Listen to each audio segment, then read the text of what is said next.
아주 지난 주일에는 이렇게 예배를 시작할 때부터 끝날 때까지 너무 제 몸에 이 진동이 계속 몸에 끊이지 않고 진동이 와서 하나님께서 정말 우리에게 주시는 메시지이구나, 기뻐하시는 말씀이구나. 그렇게 저는 개인적으로 경험을 했어요. 우리가 살다 보면 힘들 일 많잖아요. 어려운 일 많은데 그래 지옥을 생각하면 그래도 이게 다 은혜구나. 아멘이시죠? 그래도 천국을 생각하면 여기 아무리 힘들어도 내가 영원히 살아갈 영원한 천국이 예비되어 있으니까 또 감사하면서 살 수 있는 것이 우리에게 이렇게 천국도 보여주시고 지옥도 보여주시고, 그게 이 땅 가운데서 살아가는 짧은 이런 그 한 토막의 인생인데, 인생을 어떤 방향을 가지고 또 어떻게 살아야 되는지를 저 멀리에서부터 우리 가운데 얘기해 주는 것 같아요. 그래 늘 지혜로운 사람은 항상 끝을 보고 사는 사람이라겠죠. 나의 끝을 보고 사는 사람, 역사의 끝을 보고. 그리고 성경은 그것을 가르쳐 줘요. 끝에 뭐가 있는지, 그 끝 이후에는 또 어떤 것들이 펼쳐지는지를 성경 우리에게 꾸준히 가르쳐 주고 있으니까, 이것을 보면서 그 끝을 향하여 가는 자, 그리고 그 끝을 잘 준비하며 사는 자가 정말 지혜로운 사람입니다. 지금 하루하루 내가 만나는 일들, 또 그 하루하루의 이 세상 일에 빠져서 사는 건 참 어리석은 거예요. 그러고 보면 그 한순간은 의미가 있겠지만 영원한 그 나라에서는 그 매 순간만을 보고 살아가면 그거는 그 영원한 시간들을 간과하며 살아가는 것이기 때문에 정말 지혜로운 사람들은 그 모든 것의 끝을 생각하고 그 끝을 바라보며 살아가는 자. 우리 인생도 예수님 오셔서 역사 끝나는 이것도 우리가 생각하지만 개인의 인생도 마찬가지예요. 지금 우리 선교사 회에는 엊그제 또 우리 한 분이 쓰러지셔가지고 깔매대에서 수술도 안 되고 해서 그 에어 앰뷸런스 이거 이제 한번 띄우려면 7만 5천 불이 들어가요. 5만 불을 현금으로 줘야 디포짓을 해야 이게 뜨거든요. 그래서 뭐 급속하게 이게 이 선교사회 기도 시작하고 해서 5만 불을 만들어가지고 한국으로 가서 연세 세브란스에 수술을 했고요. 또 어제도 선교사님 교통사고가 나가지고 사모님이 아주 크게 다치셨어요. 그래서 이분은 이제 너무 지금 이 뇌압 같은 게 높아지면 비행기를 타도 안 되니까 일단은 가라앉히는 일을 하고, 아무래도 이분도 아마 에어 앰뷸런스로 가지 않겠는가, 뭐 척추 이런 데도 많이 나가고 이런 상태거든요. 그러니까 이분은 좀 젊으신 분이에요. 그러니까 우리가 자기 개인의 어떤 끝을 생각하며 살아간다는 게 이게 지혜로운 거죠. 어떻게 될지 모르잖아요. 우리가 진리처럼 말하는 게 태어날 때는 순서가 있어도 가는 건 순서가 없다 하잖아요. 또 그런 일들을 우리가 주변에서 또 종종 바라보고 있고, 또 우리 가까이에서 그런 일들이 있는 것들을 보게 되죠. 한국에도 뭐 이번 산불로 너무 젊은 공무원 애기 돌 잔치하고 뭐 이런 분들이 이제 이렇게 숨지고 이런 것들을 보면서, 그래서 끝이 있구나. 내 개인의 인생도 끝이 있구나. 역사의 끝이 있구나. 이거를, 그러니까 이제 우리 믿는 사람들은 그게 끝이 아니잖아요.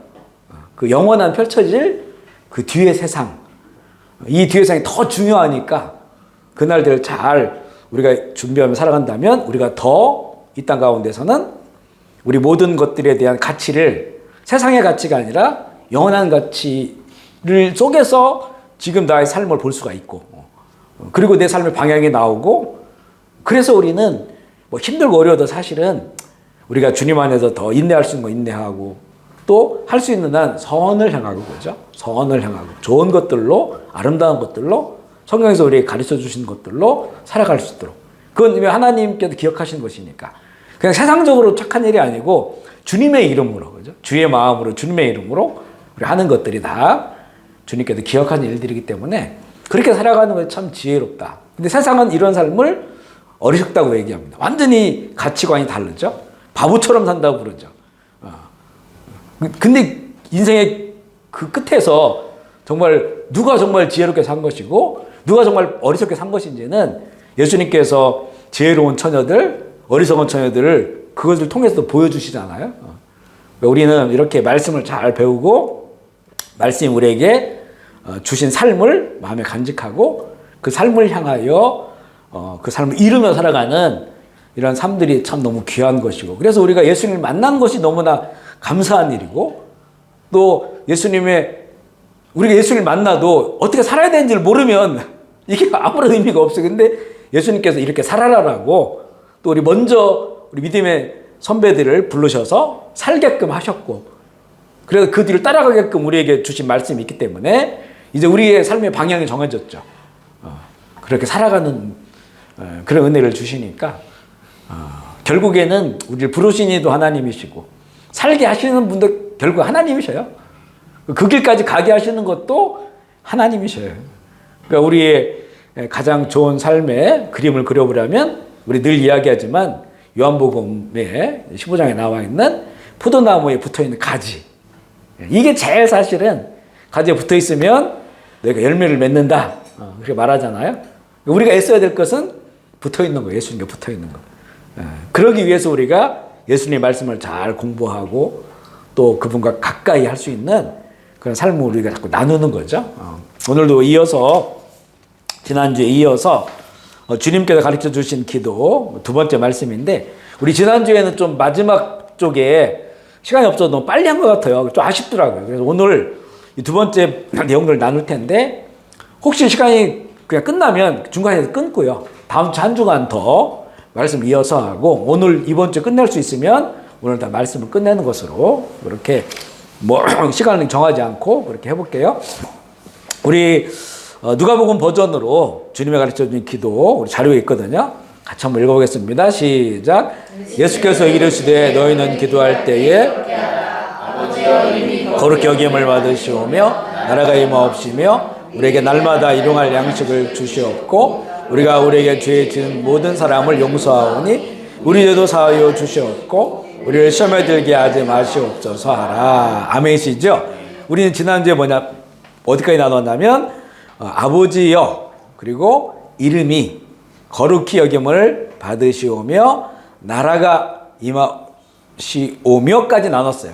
우리 이제 마태복음 6장의 버전으로 우리가 주님의 기도를 매주마다 하는데, 거기에 보면 나라가 임하옵시고 뜻이 이 땅 가운데 이루어지게 해달라고 하는 게 연결되어 있잖아요. 결국은 하나님의 나라는 하나님의 뜻이 이루어지는 곳이에요. 그러니까 나라가 이 땅 가운데 임하게 해 주십시오라고 하는 것은 아버지의 뜻이 이루어지게 해 주십시오라고 하는 말과 같은 그런 그 말입니다. 같은 내용이다 이렇게 볼 수 있고요.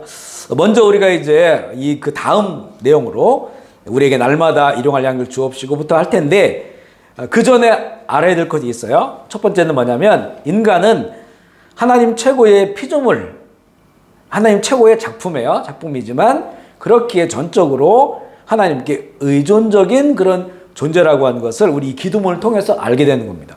예수님께서 우리에게 이렇게 기도하라라고 한 것은 하나님 아버지께 기도하라는 거잖아요. 그러니까 우리가 그렇게 아버지를 의지하면서 이런 기도를 한다는 것은 그렇게 하게 해달라고 간구하는 거거든요. 그러니까 우리가 하나님의 최고의 작품으로 창조된 그런 피조물이지만 우리를 만드신 하나님과의 그런 깊은 의존 가운데서 그분을 의지하면서 그분의 도움이 없이는 살 수 없는 존재라고 하는 것을 이 기도문을 통해서 먼저 알아야 되고, 그리고 우리가 이제 하루를 사는 양식도, 그리고 죄를 용서받는 것도, 시험에 들지 않도록 지켜주시는 것도, 악에서 구출받는 것도 모두 다 하나님에게로 오는 것임을 알아야 됩니다. 그래서 기도하라는 거예요. 이거 우리 스스로 할 수 있는 거라면 하나님께 기도하라고 않겠죠. 근데 예수님께서 이러이런 내용을 기도하라고 하는 것은 이런 모든 일들, 너희가 하루를 먹고 사는 것, 또 서로 죄를 용서하는 것, 그리고 시험에 들지 않고 악에서 구원받는 것도 다 하나님께서 해주실 수 있는 일이니까 하나님께 기도하라 라고 하는 것이 그런 그 의미가 이 안에 있는 것이고, 두 번째는 하나님의 이름이 거룩히 여김을 받는 것, 하나님의 나라가 임하는 것, 하나님의 뜻이 이 땅에 이루어지도록 살아가기 위한 우리의 필요가 무엇인지를 보여주는 거예요. 그건 뭐냐? 우리가 하나님 나라를 위해서 살아가려면 일용할 양식이 필요하다. 그리고 우리가 서로 죄를 용서해야 된다. 그리고 하나님께 용서받아야 되고요. 그리고 우리가 시험 들지 말아야 되고, 악에서 우리 건짐을 받아야만이 하나님의 나라를 위하여 살 수 있다는 거예요. 아멘이시죠? 앞에 우리가 하나님의 아버지의 이름이 거룩히 여김을 받고 그의 나라, 그의 뜻이 이루어지기 위해서 기도했잖아요. 그러면 우리가 그것을 위해 살아야 되는데 그것을 위해 살기 위해서는 그 뒷부분이 필요하다는 거예요.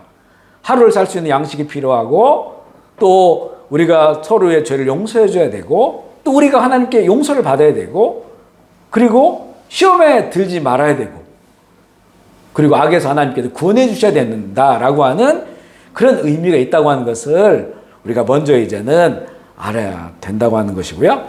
자, 이제 좀 그 내용으로 넘어가 볼게요. 우리에게 날마다 일용할 양식을 주시옵고 따라서 해볼까요? 우리에게 날마다 일용할 양식을 주시옵고 아멘이시죠? 오늘 아침 식사 하셨죠? 그리고 뭐 금식하신 분은 오늘 아침을 걸으셨지만 우리가 아침을 해서 먹었어요. 또 사서 뭐 돈을 사서 먹었어요. 그러면 이게 결국에는 내가 나를 위해서 먹은 거냐라고 하는 거예요. 이거 내가 할 수 있는 것인가? 라고 하는 거죠. 어찌 보면 이거 굳이 기도 안 해도 되는 거 아니야? 이렇게 생각할 수도 있어요. 왜냐면 우리가 아침에 밥을 지어서 우리 힘으로 밥을 지어서 내가 번 돈으로 밥을 사서 그렇게 먹었단 말이에요. 이렇게 만약에 우리가 이런 인식을 가지고 있다면 이게 하나님의 창조의 질서 속에 살아가는 그 하나님과의 관계가 끊어져 버린 거예요, 사실은.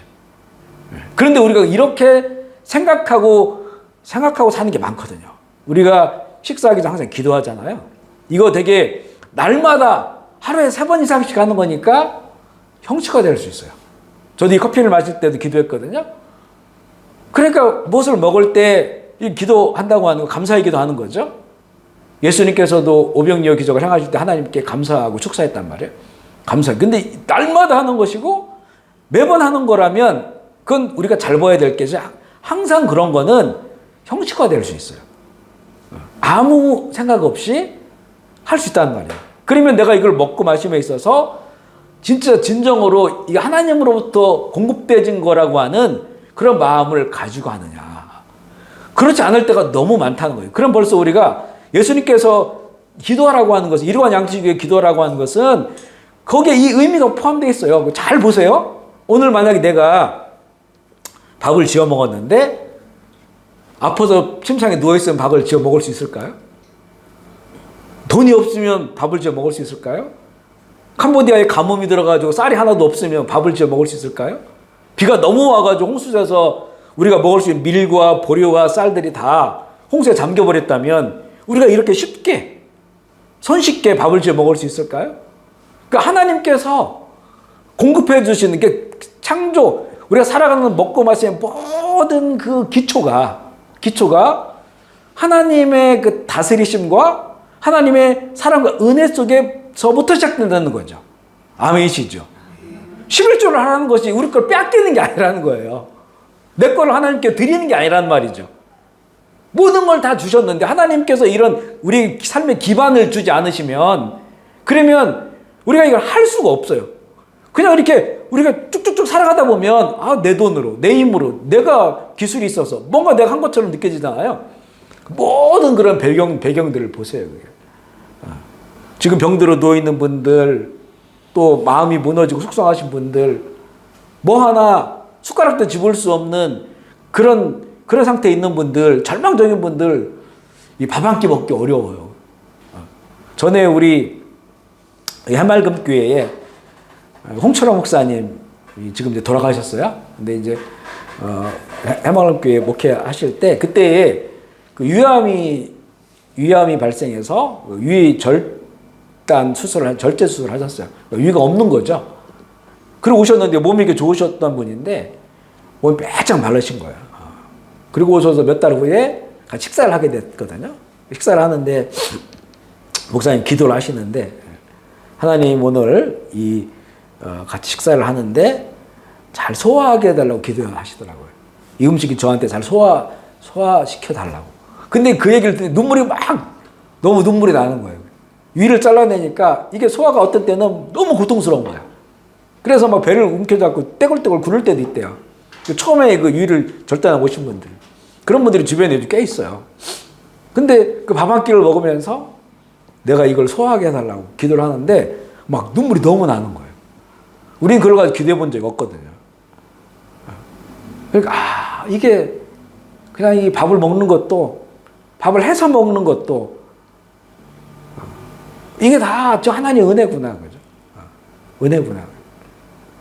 몸이 아프고 병들고 또 마음이 무너지고 그러면 숟가락 하나 집을 수 없는 그런 삶이고, 또 이렇게 우리가 지금 이렇게 쌀을 싸게 사가지고 먹지만, 이제 세상은 점점 기후도 안 좋아지고 할 텐데, 물가도 올라가게 되고, 이렇게 쉽게 먹고 살 수 있는 게, 우리가 어찌 보면 내가 하는 것 같지만 사실은 광야의 만나를 먹는 것과 마찬가지예요. 그 만나를 얻기 위해 내가 한 일 아무것도 없거든요. 나가서 그냥 주워오는 건데, 그 나가서 주워왔다고 그게, 하나님을 잃어버리고, 내가 내 힘으로 주워온 거야. 저 바닥에 아침마다 깔려있는 거 내가 주워온 거야. 내 힘으로 한 거야. 이랬다가는 이제는 착각하는 거야, 이제. 하나님과의 단절된 그런 삶을 사는 거죠. 그 만나를 주스면서, 메추라기를 주워오면서, 그걸 위해 내가 하는 건 아무것도 없거든. 우리 옛날에 어떤 성경 묵상하는 그런데 일주일 제가 간 적이 있었거든요. 한국에 있을 때. 근데 그때는 밥을 먹는데, 밥을 한 30분 이상 먹으라고 그래요. 그러면서 이걸 쌀을 씹으면서 이게 나에게까지 오기까지의 그 과정들을 묵상하는 거야.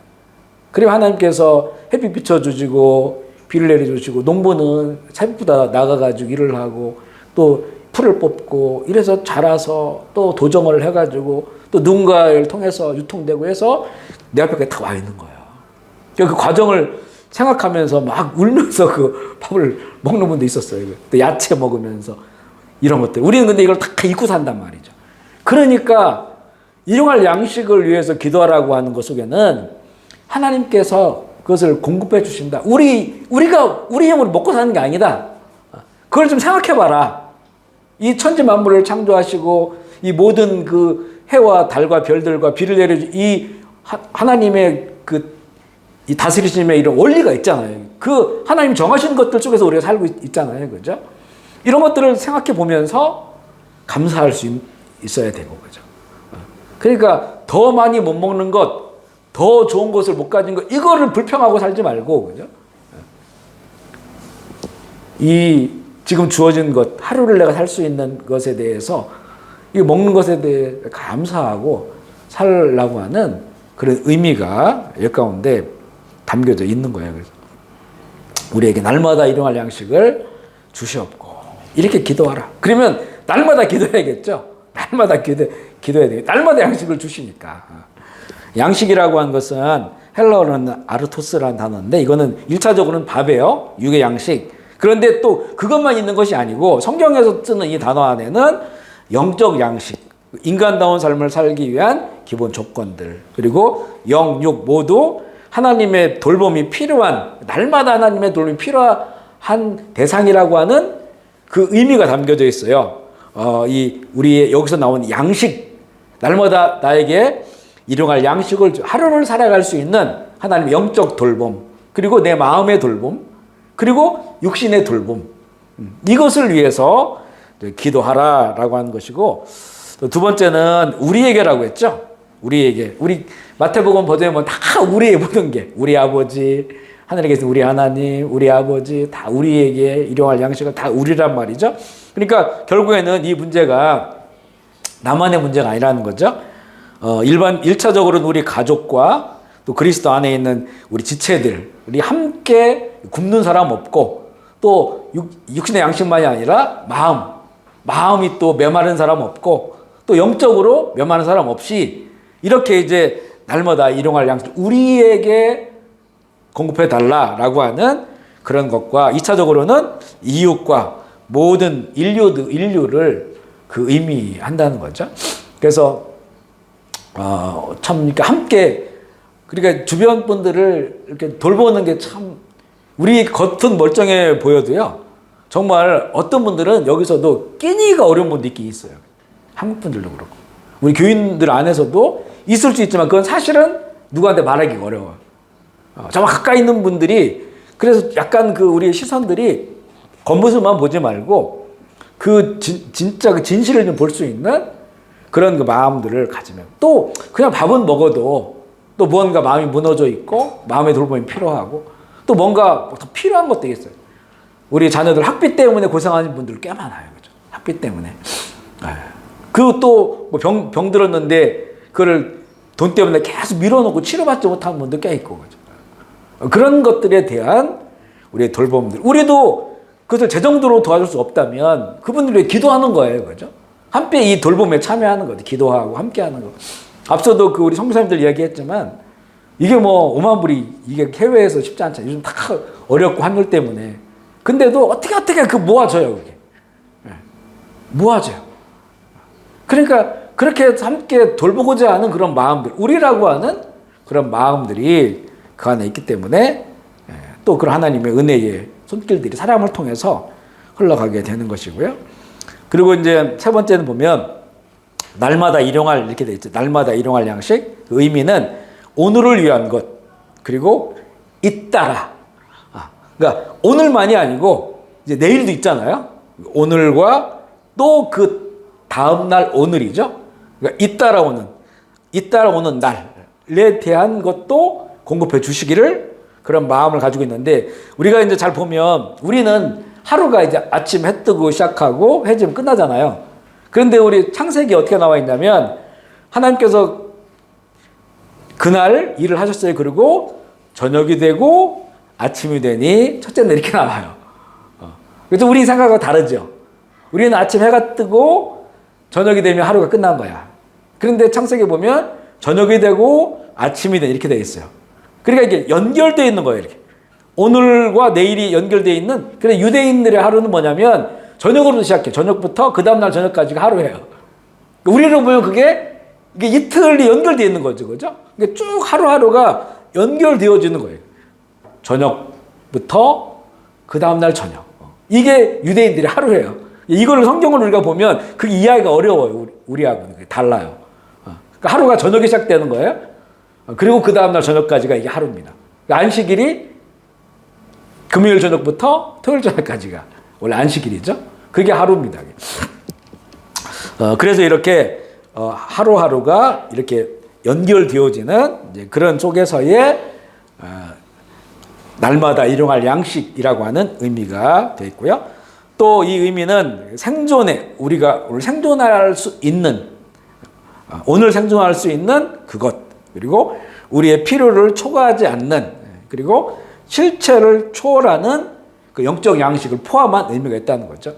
우리가 대부분 하나님께 구하는 거는 더 많은 걸 구해요. 우리 보통 기도할 때 이거 기도거리도 아니야 이렇게 생각할 거야 아마 일용할 양식을 달라는 거는. 우리는 더 많은 것들을 자꾸 원한단 말이죠. 더 많은 것, 더 좋은 것, 더 높은 것. 이걸 이제 맘모니즘이라고 하죠. 맘모니즘. 좀 있으면 이제 우리가 읽는 내용에 보면 재물에 관한 내용들이 쭉 예수님이 하신 말씀이 나오는데 그 맘모니즘. 그러니까 우리의 결국에는 내가 계속 구하는 것을 찾아보면 그게 신이에요. 내가 정말 어떤 상황 속에서 하나님을 구한다면 우리 신은 하나님이죠. 그냥 내가 계속 구하는 거는 하나님께 다른 것들을 줄기차게 어떤 부분에 대해서 구하고 있다면 그게 나의 신이 될 수 있어요. 예수님께서 네 보물이 있는 곳에 네 마음이 있다. 아니 그 말이에요. 그게. 우리가 우리의 구하는 걸 살펴보면 거기에 내 마음이 어디 가 있는지를 알게 된다는 거기 때문에 여기 이 내용에는 예수님이 이렇게 기도하라고 했을 때는 바로 우리 필요를 초과하지 않는 우리가 초과하면요 병들어요. 우리 지금 대부분의 성인병도 너무 많이 먹어서 그런 거 아니겠어요? 초과하면 병들어. 그러니까 적정히 내가 관리할 수 있을 정도를 가지고 있어야 되는데 더 많이 가지고 있고 싶어요. 더 많이 가지고 있어야 마음에 안정감이 생기니까. 근데 그게 다 우리의 병들게 해버리는 거죠. 욕심이지 욕심. 욕심 우리를 병들게 하죠.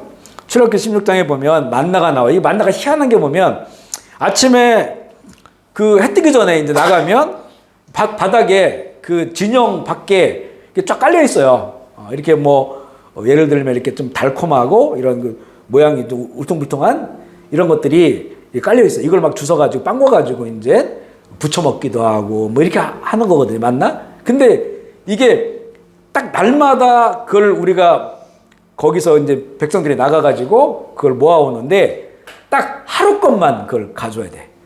만약에 더 많이 가져오잖아요? 남은 거 다 썩어버려. 희한하죠? 그거예요. 더 많이 있으면 썩어버려요. 그리고 또 이제 그런데 이제 안식일은 밖에 나가서 일하지 말라고 하셨잖아요. 안식일은. 그러니까 토요일 날은 이틀 거를, 안식일 것까지 이틀 거를 먹거든요. 근데 이거 안 썩어. 그러니까 토요일 날 거 먹었어요? 그러면 그 다음날 하루 남았죠? 근데 이건 안 썩어. 희한하죠. 그죠? 이게 희한한 게 아니고 이게 우리의 삶을 보여주는 거예요. 삶을 보여주는 겁니다. 하나님께서 허락하신 거.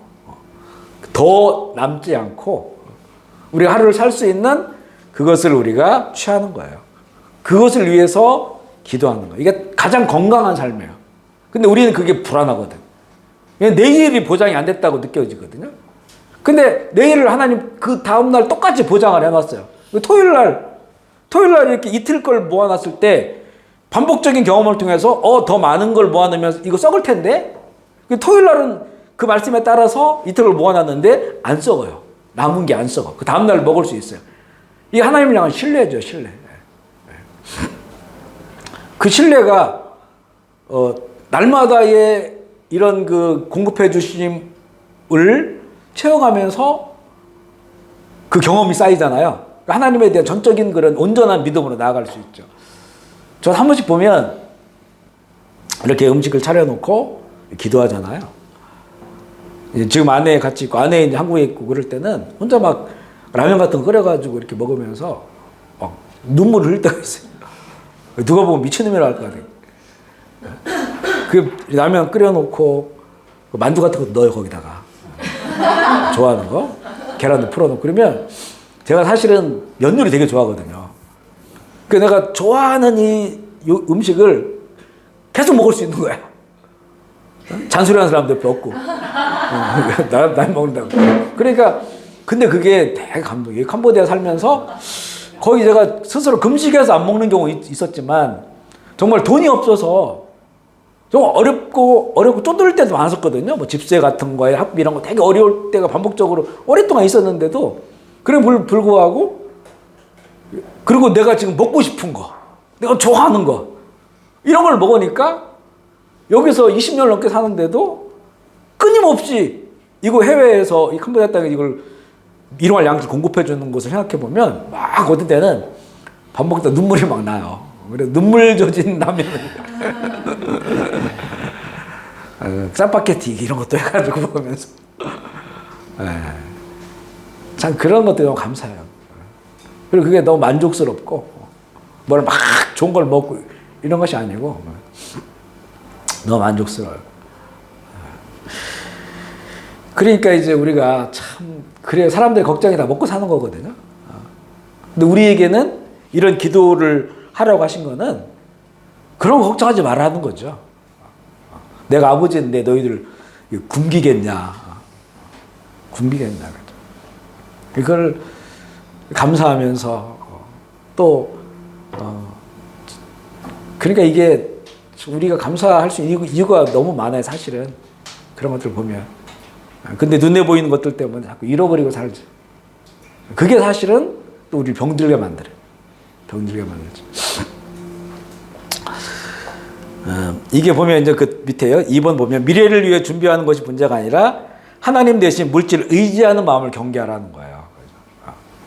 미래를 준비하지 마라. 오늘만 이런 것들이 아니고 이 기도문의 핵심은 뭐냐면 일용할 양식을 위해 기도하라는 것은 하나님 대신 물질을 의지하는 그 마음을 경계해야 되기 때문에 그래서 오늘 우리가 하루를 먹고 살아가는 것에 대한 그런 기도와 또 그게 이루어졌을 때에 감사하며 살아가는 그런 삶이 중요하다고 그런 의미를 담겨 있는 것이고요.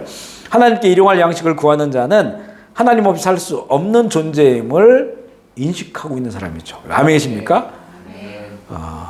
우리 주일날 이렇게 강단에 올라가서 무릎 꿇고 기도하다 보면 그 기도 많이 하거든요. 진짜 그 어떤 때는 보면 그냥 어떤 가치도 다 내려놓아질 때가 있어요. 어떤 가치도 다. 그럼 그때 오직 나에게 하나님만이 필요합니다. 우리에게 오신 예수님이 필요합니다라고 고백될 때가 있어요. 그러면 그게 그렇게 마음 가운데 감동이 되고, 그리고 우리가 그렇게 고백하는 만큼 오직 주님만 보일 때가 있어요. 그죠? 참 예배가 그런 것 같아요. 그죠? 예배의 순간이 세상과 나는 간곳 없고 구속한 주만 보이도다. 그죠? 근데 우리는 그런 고백하면서도 이것저것 필요한 것들 많이 찾지만, 그래도 이렇게 예배의 자리로 나아갈 때 그런 고백들이 참 의미가 있어요. 그런 고백들이.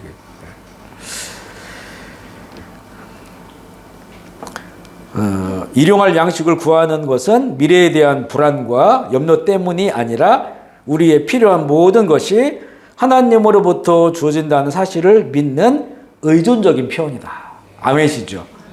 사실 우리 입장에서는 자꾸 누가 나를 의지하면 귀찮아. 왜냐면 우리가 그 의지하는 거를 기대를 채워줄 수가 없어요. 우리 아이들도 어지간히 잘하면 의지하지 말아야 되는데, 뭐 30대고 40대에서 그 치마 속에 있어서 계속 뭔가를 도와줘야 되고 이렇게 된다면, 또 누군가 우리가 만약에 우리 교회 안에서의 관계도 마찬가지, 누구를 어려워 도와준단 말이에요. 근데 계속 도와줘야 된다고 생각해 보세요. 내가 도와주니까 계속 나를 의지해서 어렵게만 하면 나를 의지하고 그러면 우리 되게 힘들어요. 근데 하나님은 뭐라고 말씀하면 제발 좀 의지하라는 거예요. 나를 좀. 예수님은 수고하고 무거운 짐진 자 다 나한테 오라는 거예요. 너희들 제발 좀 나를 의지하고 살아라. 근데 하나님은 우리가 온 세계 사람이 다 의지해도 그걸 다 해주실 수 있는 분이잖아요. 아멘이시죠? 여기 캄보디아 총리가 해줄 수 있는 일이 있어요? 푸놈펜 시장이 해줄 수 있는 일이 있어요? 우리 푸놈펜 제일교회 목사가 해줄 수 있는 일이 있어요? 다 자기 발로 영역이 있어요. 그 이상은 못 해줘요, 우리는.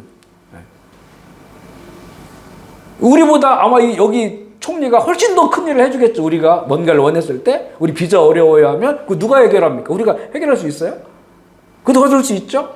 뭔가 좀 그 사업을 하려면 뭐가 뚫려야 되는데 막혀 있어요. 그런 거 총리가 해결할 수 있잖아요. 그죠? 나 의지해, 내가 해줄게. 이 정도 넘쳐난 거죠. 그런데 우리 하나님을 의지하는 거는 참 상상할 수 없는 일이 벌어지는 거죠. 근데 우리는 의지를 안 해요. 안 보이니까. 그리고 이게 눈에 내가 의지하는 만큼 뭐가 빨리빨리 뭐가 안 이루어진다고 느껴지니까 하나님 의지 안 해요. 하나님 계속 의지하라는 거예요. 나를 의지해라. 구약 성경 보세요. 이스라엘에서 얼마나 의지하라고 그래. 너 아수르의 병거를 의지하냐? 애굽의 그 말들을 의지하냐? 내가 너희들 하나님 안 계시냐? 하나님을 의지하라는 거라잖아요. 우리는 그렇게 말 못해요. 나를 의지해, 나만 의지해 이렇게 말 못하면 뭐 의지하면 어떻게 하겠어. 우리가 해줄 수가 없는데 그만큼을. 하나님 의지하라는 거죠. 근데 희한하게 우리는 하나님 의지 않고 사는 거죠. 다른 걸 자꾸 의지하려고 하는 거예요. 이게 하나님으로 멀어지는 거죠. 멀어지는 거다. 그러니까 이렇게 우리가 기도하라고 하는 것은, 우리는 먹는 것도 사실 내 돈으로 하는 것 같고 내가 하는 것 같지만 하나님이 해주셔야 되는 거구나. 하나님 의지해야겠다. 그 뒤에 이어지는 것도 마찬가지예요. 죄를 용서하는 것도 마찬가지고 시험에 들지 않는 거면 다 하나님을 의지해야만 되어지는 것이다 라고 하는 것을 이 기도를 통해 알게 되고요. 우리 시편 121편 1절 2절 같이 읽어볼까요? 시작. 내가 산을 향하여 눈을 들리라. 천지를 지으신 여호와께. 아멘이시죠? 왜 여기서 시인은 산을 향하여 눈을 들라고 할까요? 그리고 산을 향하여 눈을 들면서 나의 도움이 천지를 지으신 여호와께로 온다라고 하는 것을 깨달으라는 거잖아요. 근데 그때 산을 보라는 거예요. 그죠? 산. 또 아니면 저 큰 바다를 보라고도 말해요. 그리고 해와 달과 별들을 보라고 말해요. 그러니까 이게 사실 우리가 높은 산을 바라보면 웅장하고 거기 압도된단 말이에요. 근데 그게 하나님이 만드신 거야. 눈에 보이지 않지만 저 산을 하나님 만드신 거야. 저 높은 산을. 그 나는 그 산에 비하면 얼마나 조그만 존재입니까? 그 하나님이 내 하나님이시니까 그분이 나를 도와줄 수 있어. 나의 도움은 하나님으로부터 와. 아멘이시죠?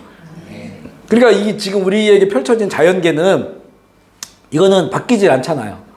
산도 있고 바다도 있고 해와 달과 별도 날마다 우리를 비춰주고 있고 이런 것들을 보면서 천지를 지으신 하나님을 인식하고 그분께 도움을 청하라는 거죠.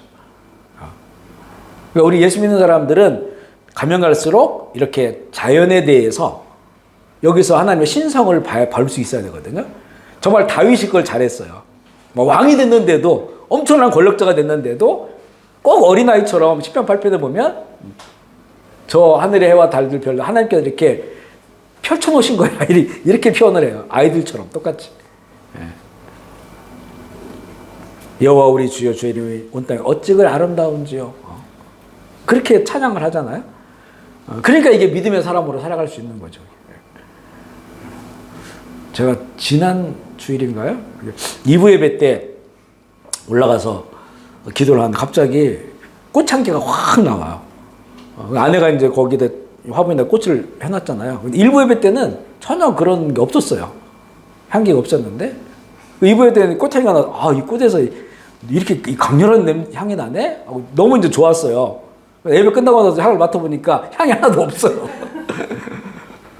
그래가지고 한 번씩 새벽 기도 때도 가보면 그렇게 향이 막 한 번씩 나올 때가 있거든요. 그래서 보면 이게 참 하나님의 세상, 하나님의 향기 이런 것들이 우리를 얼마나 영혼을 맑게 하는지 그런 것들을 경험해 보면 이 하나님 만든 세상 이 속에서 세상은 너무 타락하고 또 너무 이렇게 이제 인조화돼 있어가지고 이게 잘 감춰서 안 보이거든요. 하나님의 이 손길들이 신성이. 근데 이런 경험들을 하면서 하나님의 신성을 다시 우리의 오감으로 느껴지는 거죠. 향기도 나고 또 만져지기도 하고 눈으로 보기도 하고 이런 것들 그죠. 참 신비한 세계들이 있는데 그런 것들 우리가 잘 못 봐요, 그죠. 그러니까 이렇게 우리가 이제 이 산을 향해 눈을 들면서 저 웅장하고 거대한 저 산을 만드신 하나님 그 앞에 서 있는 나는 정말 전만치도 못하는데 그런데 우리에게 하나님 의지하라고 했고 내가 너를 도와준다라고 말씀했으니까 그분에게 도움을 구하라는 거죠. 그리고 이렇게 우리가 날마다 일용할 양식을 위해 기도하는 것은 우리 염려에서 벗어나는 그런 길이에요. 그리고 제일 염려하는 게 그거거든요. 먹고 사는 것. 먹고 사는 일에 대한 염려는 우리가 하나님의 부르심을 따라 살지 못하게 하는 가장 큰 대적입니다. 공감하시나요? 그죠? 먹고 사는 것, 또 좀 더 나가면 병들고 아픈 것, 이런 것들이 우리가 하나님의 부르심을 따라 살지 못하게 하는, 하나님의 나라를 위해 살지 못하게 하는 그런 걸림돌이에요, 그게요. 그런데 이런 기도는 그 문제에 대해서 하나님께 맡기는 기도가 되죠. 하나님 공급해 주시는구나. 감사하게 되니까 그런 걱정만 안 해도 우리 많은 염려에서 노임을 받게 되니까 더욱더 하나님의 나라와 그 의를 생각할 수가 있죠. 하나님을 인격적으로 사랑하고 의지하는 사람은 염려하지 않습니다.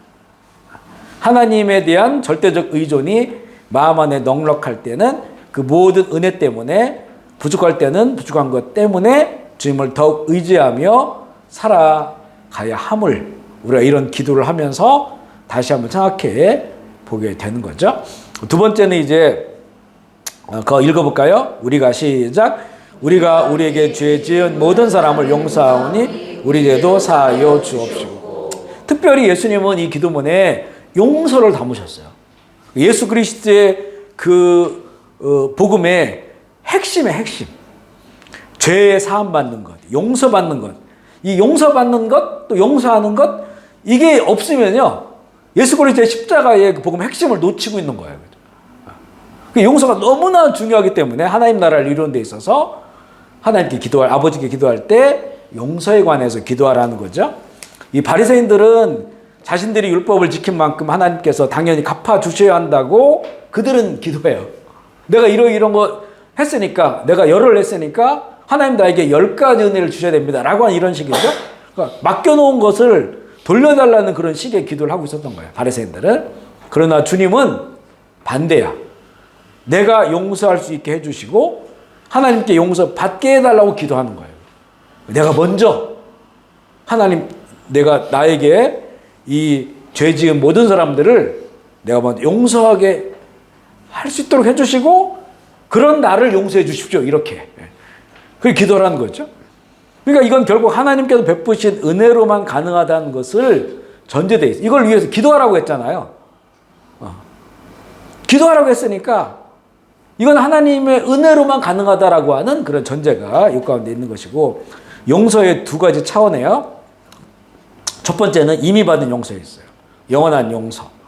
우리가 구원과 함께 우리는 영원한 용서를 받습니다. 영원히 용서받는 사람이 된 거예요. 그러니까 죄인이었는데 이제는 그 죄를 용서받는 사람이 됐다는 거예요. 이거는 이제 우리가 예수님을 온전히 믿을 때 나에게 이루어지는 정말 놀라운 일입니다. 이게 예수 그리스도를 만날 때 우리에게 가장 크게 주어진 은혜예요.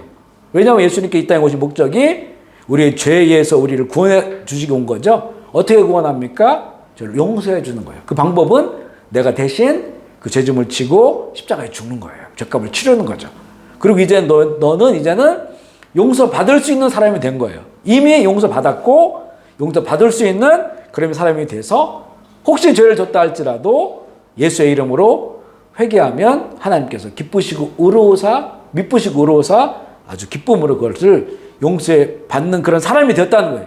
이게 이제 첫 번째 우리가 받는 그 영원한 용서예요. 그리고 두 번째는 반복되는 용서예요. 경험적 용서라고 하는데, 그러니까 초월적이시며 모든 것을 한 번에 보시는 하나님께서 시간과 공간 안에 살아가는 인간들에게 하나님의 뜻을 전하시고 그 뜻을 경험하고 이루기 위해서 인간의 눈높이로 낮아져서 소통하시는데, 그게 바로 우리가 서로 용서하고 그리고 용서받는 이런 경험들을 반복적으로 하면서 살아감으로 하나님 주시는 그 용서의 그 크기를, 그 은혜를 그들이 경험할 수 있게 하는 거예요.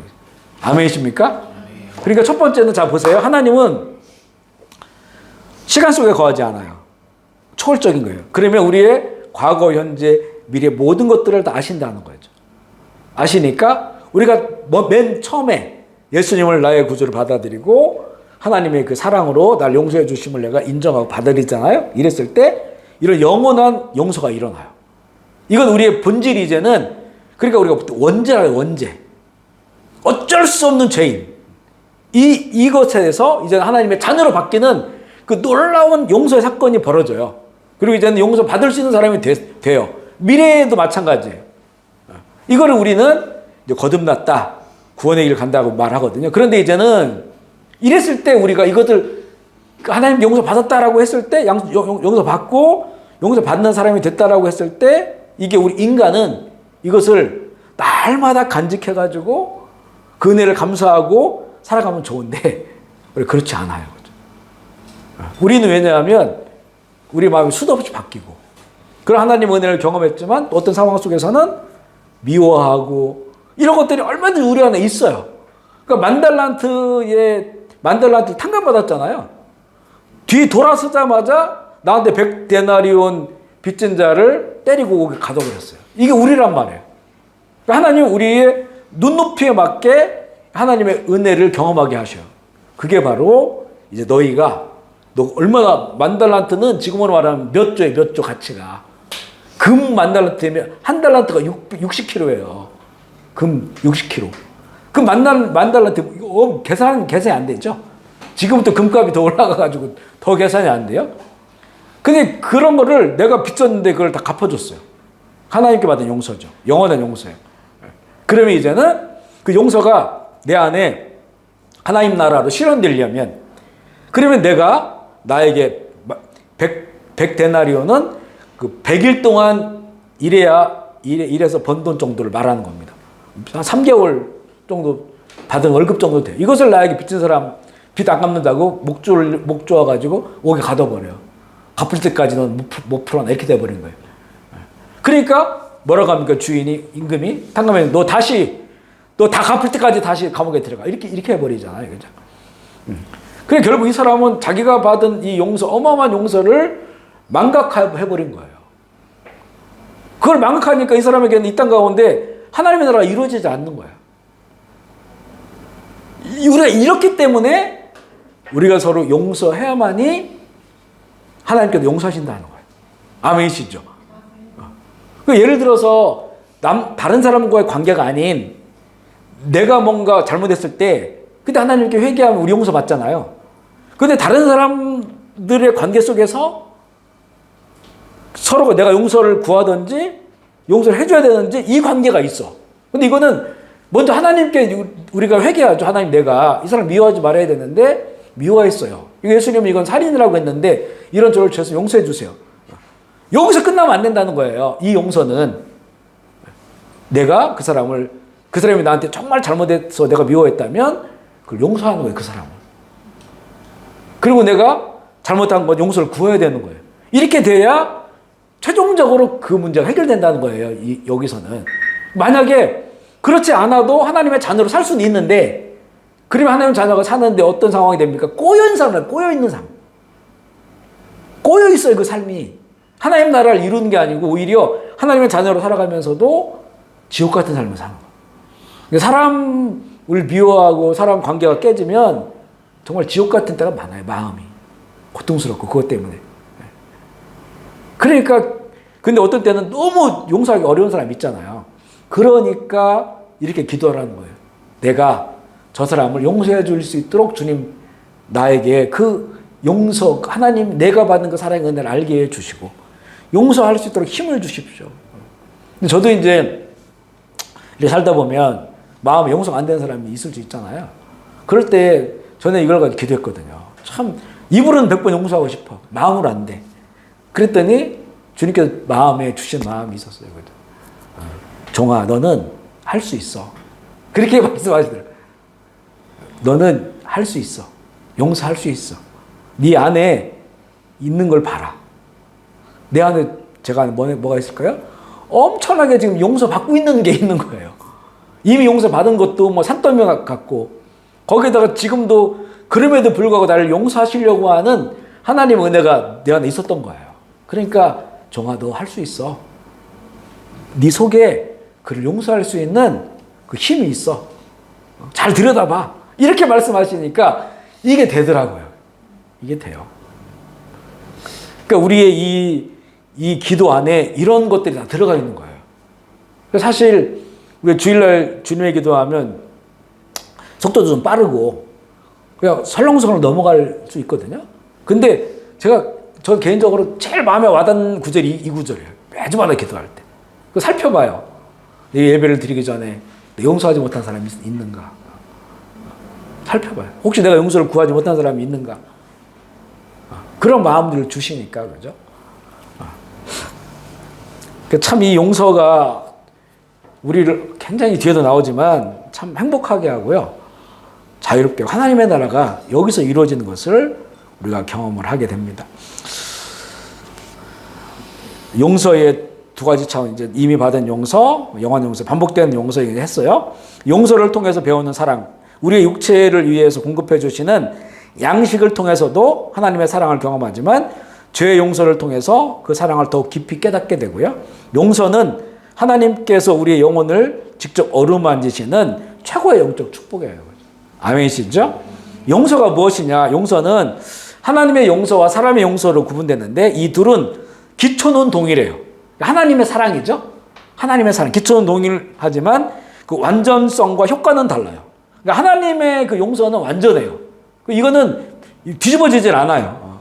하지만 우리는 용서했다가도 또 미워해요. 그래도 또 용서해요. 이게 반복되어지는 거니까 이제 그런 것들이 다르다라고 하는 거예요. 네 번째 보면 죄사함과 용서인데 절대적 용서가 있어요. 절대적 용서 히브리서 8장 12절 시작. 내가 그들의 불의를 긍휼히 여기고 그들의 죄를 다시 기억하지 아니하리라 하셨느니라. 아멘이시죠? 이거는 우리가 예수님을 진정으로 받아들일 때 이런 일이 일어나요. 영원한 용서, 절대적 용서, 이건 누구도 빼앗아갈 수가 없는 용서예요. 상대적 용서가 있어요. 골로새서 3장 13절 14절 시작. 누가 누구에게 불만이 있거든 서로 용납하여 피차 용서하되 주께서 너희를 용서하신 것 같이 너희도 그리하고 이 모든 것 위에 사랑을 더하라. 이는 온전케 매는 때니라. 인간이 하나님의 사랑을 기초해서 자신에게 죄 지은 사람들에게 베푸는 그런 용서가 바로 상대적 용서예요. 내가 하는 게 아니고 하나님의 그 사랑, 나를 용서하신 그 사랑을 기초로 해서 나에게 잘못한 사람을 용서하는 거죠. 이 용서는 먼저 자기를 용서해 주신 하나님의 용서를 의지한다는 점과 인간은 한번 용서한 후에도 사랑이 식으면 다시 미워할 수 있다는 점에서 이게 상대적인 거라는 겁니다. 우리는 그걸 사실 인정해야 돼요. 내가 용서했어요? 어떤 분은 너무 용서가 안 되니까 그렇게 용서했다더라고요. 예수의 이름으로 당신 용서합니다. 이렇게 했다더라고요. 자기는 용서가 안 돼. 너무 안 돼 이게. 하나님 앞에서 거짓말할 수 없잖아요. 그러니까 내가 이제 예수의 이름으로 당신을 용서합니다. 그리고 그 주님을 의지했다는 거예요. 그리고 또 얼마나 그 마음에 하나님 뜻에 따르고자 하는 의지가 느껴지잖아요. 그죠? 용서를 할 수 있는 것은 마음 안에서 현재적으로 역사하는 하나님의 그 은혜가 있기 때문에 그래요. 우리 은혜 식으면 용서 못해요. 그죠? 근데 은혜가 있으면 용서가 돼요. 그러니까 내가 용서가 된다는 것은 하나님 은혜가 현재적으로 내 속에 머물고 있다고 하는 걸 방증하기도 한다는 것이고요. 용서는 이 사랑의 인격에서부터 나와요. 사실 누구를 사랑한다는 것은 뭔가 이게 이성적인 사랑은 뭔가 뭐 스킨십도 하고 싶고 자꾸 보고 싶고 이런 건데 사실 근데 하나님의 사랑이 우리 안에 있으면 많이 오는 게 뭐냐면 불쌍하게 여겨지는 거예요. 그렇게 미웠던 사람인데 어느 날 보니까 불쌍하게 보여. 긍휼함이 생겨요. 그러면 용서가 돼요. 여러분 그런 거 아마 경험해 봤을 수 있을 거예요. 막 남편이 막 왼수다 그러고 봤는데 늙은 남편을 보면 어느 날 아이고 저 왼수 이제 힘도 없고 이제는 소리도 못 지르고 불쌍하네. 우리 아이들도 막 그렇게 속썩이고 해도 생각해보면 그 애가 딱 하고 불쌍할 때가 있어. 그죠? 얼마나 이랬으면 그랬을까 이런 게 느껴져요 이게. 그런 그 불쌍함. 근데 사람이요 자기 연민에 빠지면 힘들어요. 자기를 너무 불쌍하게 여기면 다른 사람이 안 보여요. 그죠? 자기 아픈 것만 이걸 만져주느라 다른 사람 안 보이거든요. 근데 사랑은 타자예요. 타자를 사랑하고. 근데 그 타자를 사랑할 때 내가 치료돼요. 원리가 그렇게 돼 있어요. 십자가의 원리 자체가. 그러니까 우리가 자꾸 자기 연민에 빠지면 안 돼요. 자기 연민에 빠져버리면 사람이 하나도 안 보여요. 다른 사람을 불쌍히 여기는 마음들이 생기면 거기서 내가 치료받아요. 그죠? 그러니까 우리가 보통 이제 순수한 마음으로 사람들을 돕고 한 사람들을 보면 결국 그분들이 고백이 뭐냐면 내가 이 사람들 때문에 내가 회복됐다고 그래요. 내가 치료됐다고 그래요. 그런 고백 많이 하거든요. 이게 이제 복음의 원리고 십자가의 원리거든요. 이게. 하늘의 비례 땅에 떨어 죽어야 열매를 맺는다. 그거거든요. 이게. 용서의 이 완성은 결국에는 사랑입니다. 그 사랑이 우리에게 인격화되었을 때 우리가 성령의 9가지 열매 있잖아요. 사랑과 온유와 절제 쭉 읽어보면 그게 다 인격이거든요. 내 안에. 그런 인격화 되는 거예요. 그 속에서 우리가 누구를 용서할 수 있는 그런 삶을 살아가는 거죠. 근데 용서라는 게 처음에 힘들지 용서를 하다 보면 용서할 수 있는 인격을 갖게 돼요. 물론 이제 내가 하려고 하면 힘들어요. 하나님의 사랑을 의지해서 해야 되는 거죠. 그리고 하나님의 사랑을 우리가 알게 되었을 때 더 용서할 수 있는 힘이 생기기 때문에 하나님의 사랑과 맞물려 있는 그것이 내 속 인격화가 되면 예수님의 제자가 되는 것이고 용서를 구하는 두 방향이에요. 이웃에게 악을 행했을 때 먼저 심판하시는 하나님께 용서를 구하는 거예요. 물론 우리 안에서 이런 거 있잖아요. 뭐 표현하지 않았지만 다른 사람에게 누구를 미워해. 이런 거는 내가 그냥 하나님께 용서받으면 되잖아요. 주님 내가 이렇게 누구를 미워했고 누구를 뭐 수근수근거렸고 뭐 이랬습니다. 이거는 그 사람 모르니까. 내 혼자 내 안에 일어난 일이니까 그 내가 하나님께 회개하면 돼요. 그래서 하나님 용서해 주시면 내 마음 평안하고.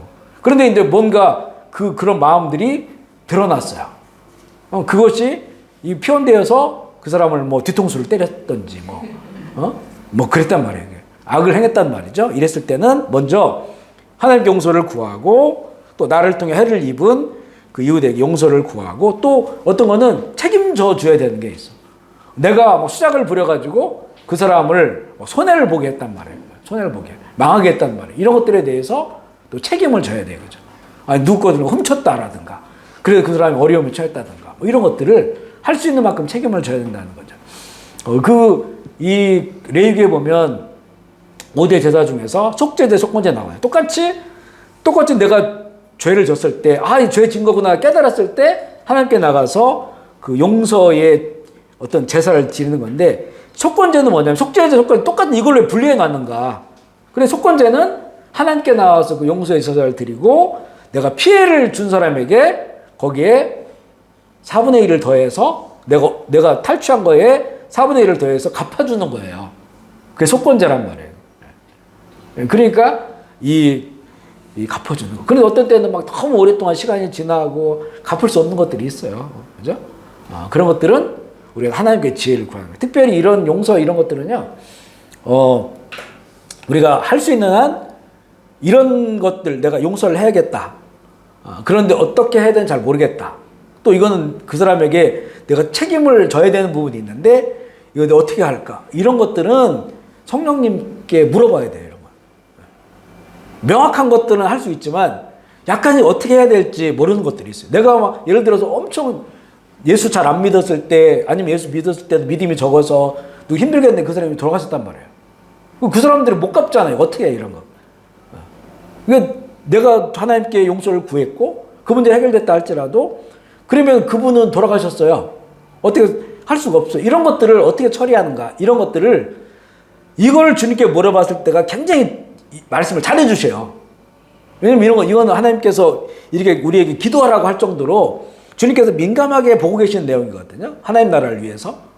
그게 그 안에 이게 엉그러져 있으면 그가 행복하지 않기 때문에 이런 걸 자꾸 주님께 물어보면 지혜를 주시는 거예요. 예를 들어서 그 자녀들에게 가서 네가 용서를 구하라 라고 하실 수 있거나 아니면 이런 방식으로 해봐라 라고 하는 그런 지혜를 주셔요. 이런 그 응답은 참 잘해주세요. 제 경험상으로 보면. 왜냐하면 그래야만이 내가 평안을 누리고 하나님의 자녀가 하나님 나라를 이룰 수 있기 때문에. 명확하지 않는 거는 자기 뜻대로 하지 말고 물어보라는 거죠. 자꾸 물어봐요, 주님께. 그러면 주께서 지혜를 주신다. 그 정답을 주님이 가지고 계시는 거예요. 그리고 이제 하나님의 사랑은 하나님께 용서를 받은 사람의 마음속에 또 다른 사랑을 만들어냅니다. 전자가 아가페라면 하나님의 사랑, 이거는 아가페예요. 이 아가페는 하나님 우리에게 주신 무한한 완전한 사랑이니까 우리가 그 아가페의 사랑을 배우긴 하지만 우리가 아가페로 사랑하길 수가 없어요. 아가페의 사랑을 닮은 게 부모가 자녀 사랑하는 건데 이것도 불완전한 거예요. 하나님의 사랑처럼 완전한 게 아니에요. 그래서 우리가 아가페의 사랑을 우리가 받은 것으로 감사해서 다른 사람에게 사랑을 전하는 것을 카리타스라고 해요. 카리타스. 이걸 이제 해석하면 헬라어인데 뭐 사랑인데 자애, 자선 이런 거예요. 다른 사람에게 다른 사람을 좋게 하는 거예요. 그죠? 도와주고 좋게 하는 거예요. 다른 사람을 사랑하는 건데 이걸 카리타스다 이렇게 말합니다. 그런데 이 본질은 아가페예요. 아가페 사랑을 내가 그 무한한 사랑, 조건 없는 사랑, 영원한 사랑, 완벽한 사랑, 완전한 사랑 이걸 내가 받았기 때문에 그 받은 힘으로 카리타스를 할 수 있는 거예요. 다른 사람을 내가 돕고. 우리 보면 이제 세상에도 보면 참 감격스러운 것들이 있잖아요. 그죠? 뭐 얼마 전에 TV에 보니까 그 되게 어렵게 다른 사람 집에도 일해 주시면서 그 건물을 사가지고 이런 거를 40억인가를 충남대에다 이렇게 기부한 일이 있더라고요.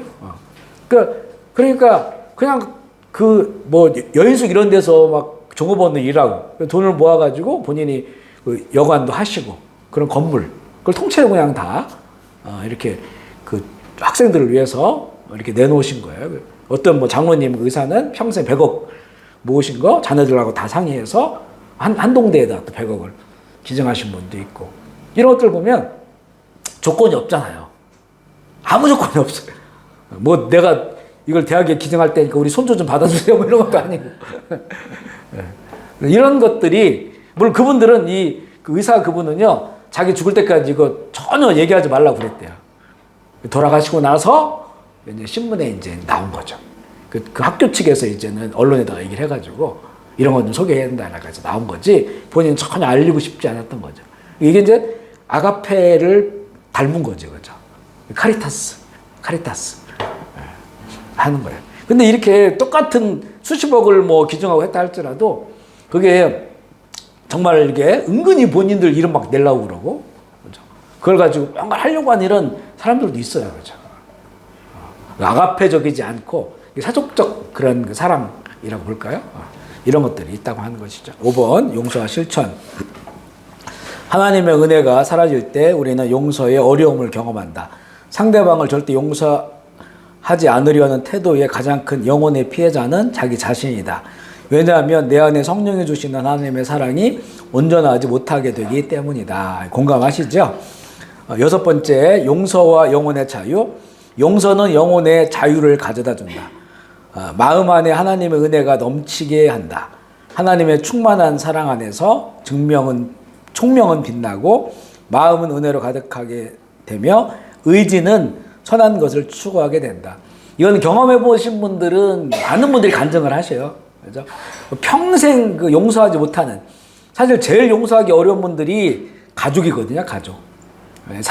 자라면서 살면서 경험했던 그런 것들이 쌓여서 아주 막 큰 산처럼 내 안에 있는데, 이것이 인간의 인격이나 의지로는 안 되죠. 그런데 예수님 만나고 또 비록 여러 가지 과정이 있었지만 결국 이것을 용서하게 되었을 때 그가 누리는 영혼의 자유가 엄청나죠. 영혼의 자유를 누리게 되면서 진정한 이제 하나님의 나를 용서하심도 내 안에도 풍성해지고, 그리고 말씀이 내 안에 이루어지니까 하나님의 나라를 경험하게 되는 이런 것들을 많이 누리게 됩니다. 결론 한번 읽어볼까요? 결론 시작. 매일 베푸시는 용서를 통해 영혼의 생명을 얻게 하심은 우리도 우리에게 죄 지은 사람들을 용서하며 살라 하는 하나님의 뜻이다. 우리는 다른 사람들을 용서하기가 힘들 때마다 쓸모없고 불결한 우리를 용서하시려고 십자가에 죽임 당하신 예수 그리스도를 생각해요. 아멘이시죠? 결국 예수 그리스도의 복음이 우리를 하나님의 사랑 가운데 용서하게 하고 또 용서를 구하게 하고, 용서하는 것도 어렵지만 용서를 구하는 것도 어려워요. 내가 잘못했을 때 분명히 잘못했는데도 우리는 그것을 용서 구하기가 너무 어렵죠. 그런데 우리에게 용기가 필요하죠. 또 내가 용서를 구했을 때 상대방 어떻게 나올까, 이런 것들 때문에도 주저하기도 하고 굉장히 어렵습니다. 그런데 우리가 이 용서를 하고 또 용서를 받고 하는 것은 이게 하나님 나라의 아주 가장 기본이 되는 이게 사랑의 원리예요. 그죠? 이것이 어느 순간 끊어져 버리거나 막혀버리면 이게 다른 것들이 풀어질 수가 없어요. 우리는 결국 그 하나님의 사람들, 하나님의 자녀들은 하나님의 사랑을 기반해서 살아가야 되는 거거든요. 우리 늘 이렇게 이제 우리 얘기하는 것이 첫 단추의 사랑이라고 하잖아요. 그러니까 우리 10계명을 보면 1계명부터 4계명까지는 하나님을 사랑하는 거예요. 하나님.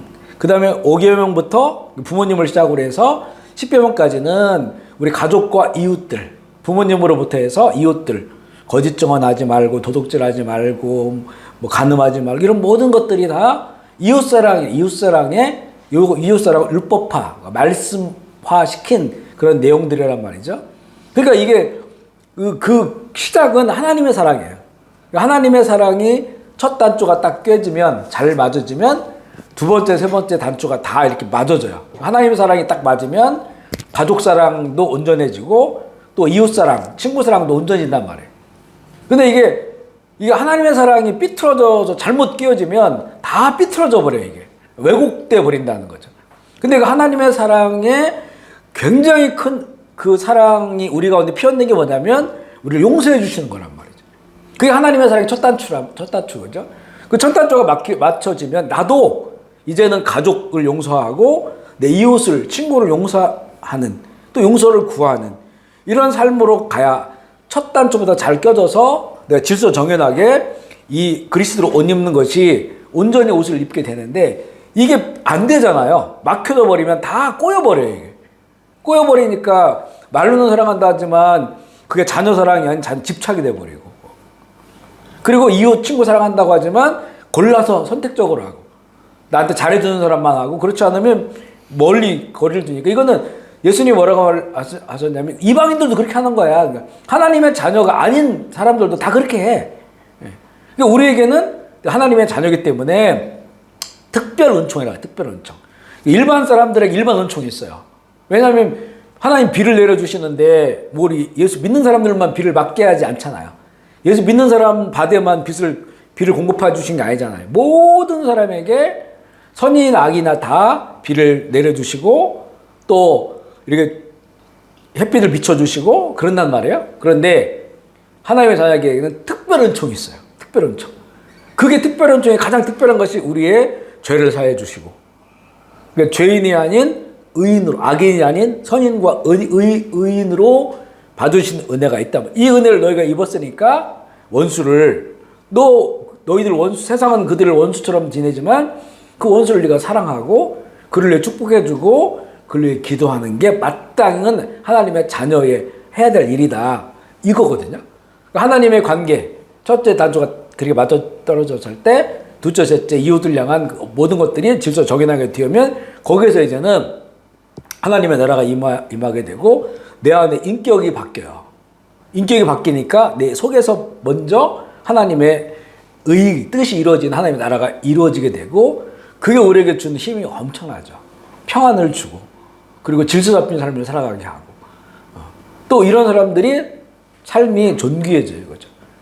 하나님께서도 귀하게 여겨주고 내 아들, 내 자녀야. 그리고 사람들로부터도 존경을 받게 되는 그런 삶을 살아가게 됩니다. 그러니까 이 용서, 우리 삶의 용서의 문제가 하나님의 그 깊은 사랑으로부터 풀어져야 돼요. 그죠? 아멘이죠. 우리가 이 기도를 할 때마다 이걸 생각해야 돼요. 날마다 이 기도를 한다면 날마다 내 삶에 있어서 내가 용서하지 못하는 것이 무엇이 있을까? 라고 하는 것들을 점검해 봐야 돼요. 다른 말로 하면 내가 지금 미워하는 사람이 있을까? 그런 것들을 바라봐야 된다는 거죠. 그런 것들이 내 안에 없는 상태를 만들 수 있도록 기도라는 거 하나님께, 그죠? 하나님께 기도하고 간구하고, 그럼으로써 하나님의 뜻을 먼저 이뤄갈 수 있도록 하라고 하는 그런 의미에서 이 기도문을 주셨고, 또한 이제는 세 번째는 우리를 시험에 들게 하지 마시옵소서 하라. 따라해볼까요? 우리를 시험에 들게 하지 마시옵소서. 아멘이시죠? 시험 들지 않게 해달라고 하는 기도예요. 시험 들지 않도록 간구하는 것이 우리의 특별한 일이 아니라는 거예요. 그러니까 일용할 양식을 주십시오라고 매일마다 기도하는 것처럼 오늘도 내가 시험에 들지 하지 않도록 기도하라는 거예요. 이게 우리 가운데 일상이 되어야 되는, 용서도 일상이 되어야 되고 시험에 들지 않도록 되어지는 것도 일상이 되어야 되는, 하나님께 간구해 기도해라 라고 하는 거고요.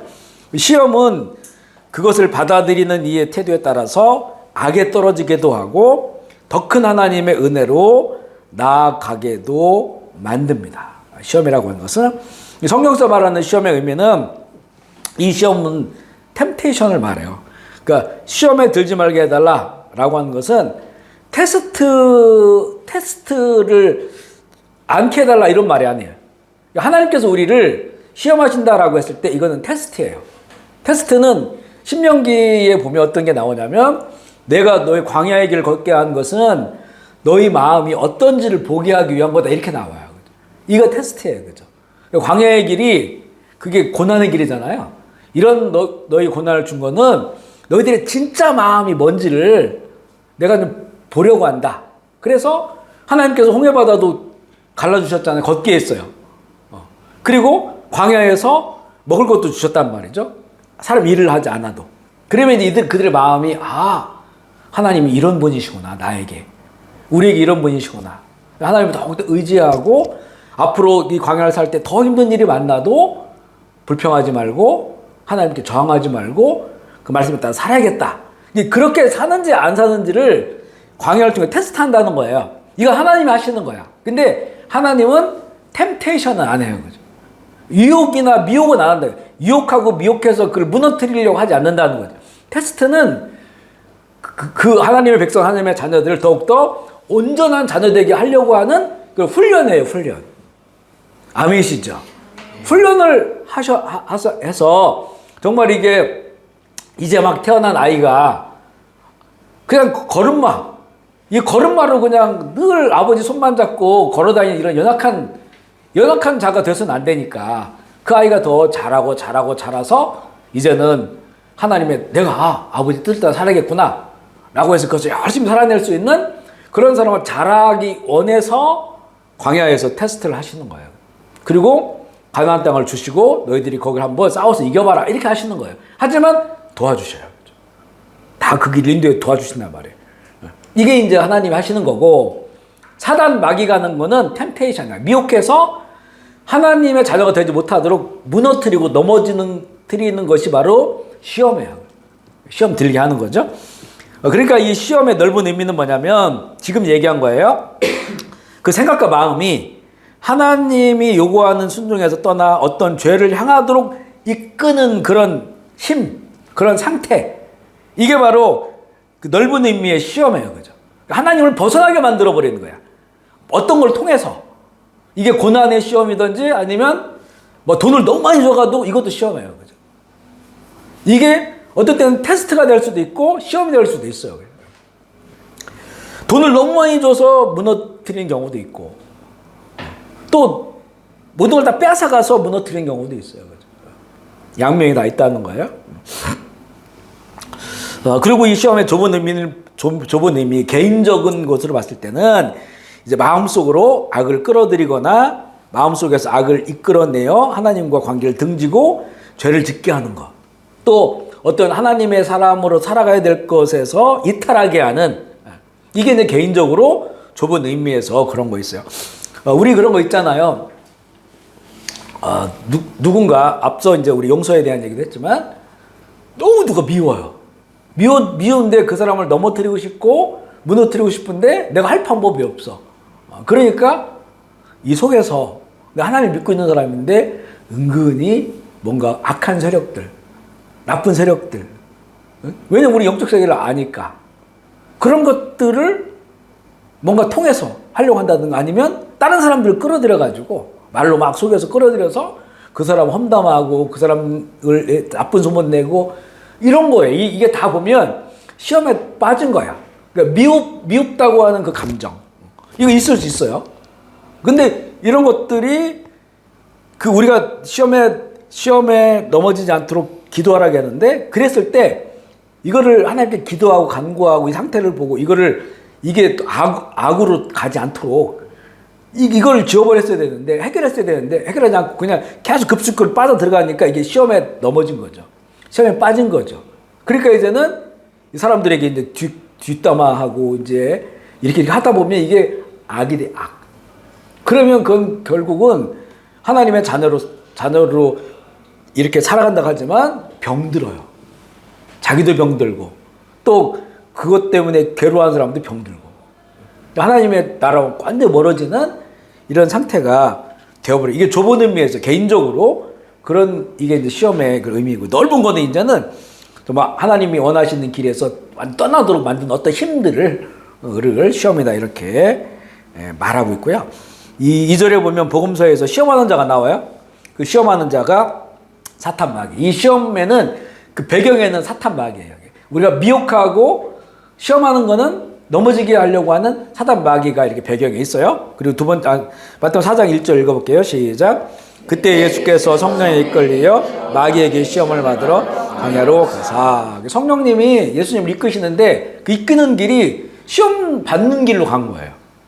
그러니까 우리가 성령님 우리를 이끄신다고 해서 항상 빛 가운데를 이끄시는 것만 아니야. 어둠 가운데에서도 이끌어 주시는 거죠. 그렇지만 그 어둠 가운데에서도 어둠에 넘어지지 않는 거예요.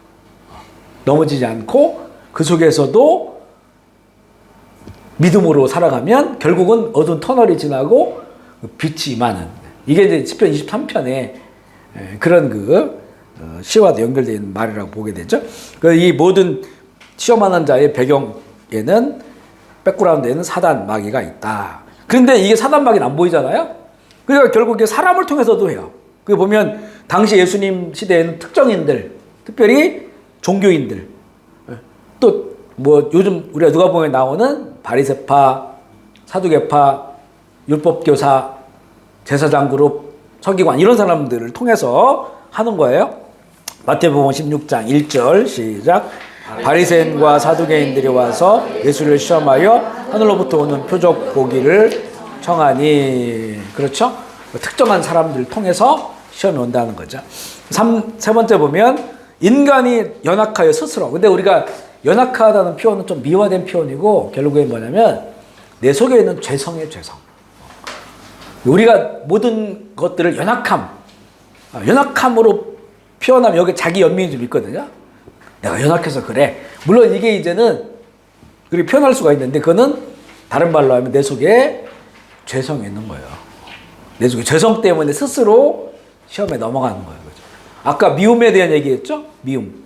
이게 우리의 죄성이에요. 이것들 처리되지 않으니까 결국 거기에 넘어가 버리는 거죠. 그래서 결국에는 이 악한 일들이 일어나요. 마태복음 26장 46절 읽어볼게요. 시작.